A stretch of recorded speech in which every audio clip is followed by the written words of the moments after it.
am Keval. Today I will explain point of gravity and gravity. Let's start with a simple experiment. First, I use this balloon holder and this straw, and I'll put the straw in the balloon holder. Next, I use a paper straw and put it completely inside like this. Next, let's see what will happen to this bird when we try to balance it. So here the point of gravity is this part.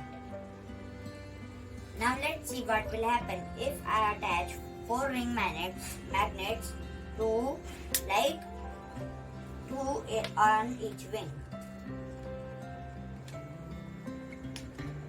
So here I again try to balance it, and this time the point of gravity is over here. Let's see if I remove magnets from one wing. So when I remove the magnets, the point of gravity shifted towards right, which means where the magnet is, making it completely slant. So what do we understand?